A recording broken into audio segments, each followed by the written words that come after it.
विनम्रपणे सर्व केवळ या जिल्ह्याचं नाही तर सर्व देशातल्या लोकांना या महाराष्ट्रातल्या लोकांना सगळ्यांना विनम्र आवाहन करतो। आता isakal.com आहे देशातील नंबर 1 ची मराठी न्यूज वेबसाईट। प्रत्येक अपडेटसाठी isakal.com ला नक्की भेट द्या। रूढी परंपरेप्रमाणे दरवर्षी आम्ही नेहमीच अष्टमीला भवानी देवीच्या दर्शनाला येतो, इतर वेळी देखील येतो। पण अष्टमीला इथं येऊन देवीची पूजा करून देवीकडं यावर्षी साकड घातली की सध्याची झालेली पूर परिस्थिती, पूरग्रस्त लोक यांना जास्तीत जास्त त्यांच्या संकटाला सामोरे जाण्याकरता त्यांना शक्ती द्यावी। आणि स्वतः आम्ही तर या वर्षापासून जो शाही दसरा होता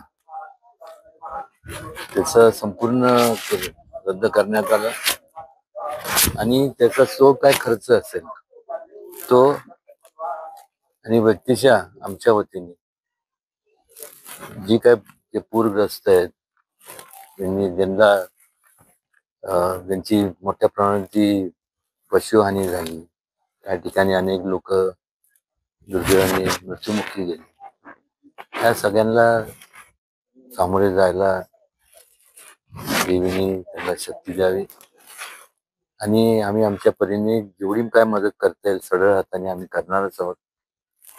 माझं एक आव्हान आहे की अशा संकटाच्या प्रसंगी प्रत्येकाने स्वतःची नैतिक जबाबदारी समजून प्रत्येकाने आपापल्या परीने जेवढं होता येईल तेवढं या संपूर्ण पूरग्रस्त लोकांना मदत करावी। कारण हे बोलत असताना आज त्यांच्यावरती जे एवढं मोठं संकट आलंय, निर्माण झालं, ईश्वरचरणी प्रार्थना करतो की त्यांना जास्त शक्ती द्यावी। आणि आशीर्वाद तर आपण कोणी देऊ शकत नाही, पण निश्चितपणे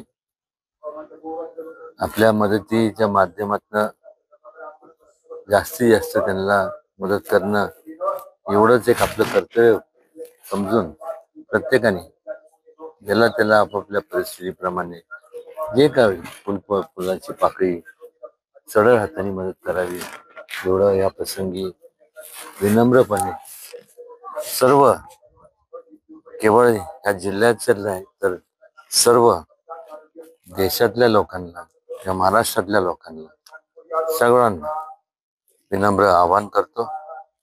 आणि अशा प्रसंगाला आज दुर्दैवाने त्यांना सामोरे जावं लागलं। उद्या हे संकट देवाच्या कृपेने कोणावरही येऊ नये, पण असं जेव्हा संकट जेव्हा निर्माण होतं त्यावेळेस एक संघ आपलं कर्तव्य म्हणून आपण सर्वांनी जसं आपण त्यांच्या जर ठिकाणी असतो आपल्याला सुद्धा एक अपेक्षा असते की अडचणीच्या काळात आपल्याला कोणतरी मदतीचा हात द्यावा। त्याचप्रमाणे आपण सगळ्यांनी जास्तीत जास्त सढळ हाताने मदत करावी एवढीच ईश्वरचरणी प्रार्थना करतो। आणि आज